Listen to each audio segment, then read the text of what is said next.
બાપુ તું બેસે દોડે સુવે જાગે જીવે મરે એનાથી મને કોઈ ફરક નથી પડતો, પણ હું મારી ફરજ સમજીને તને કંઈક કરવા માટે કહું છું.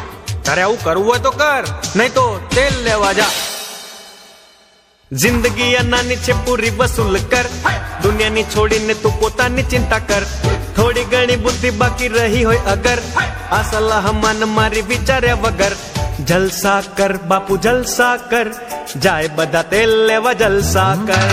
જલસા કર બાપુ જલસા કર, જાય બધા તેલ લેવા જલસા કર. અરે લટકા કર બાપુ મટકા કર, જાય બધા તેલ લેવા જલસા કર. જલસા કર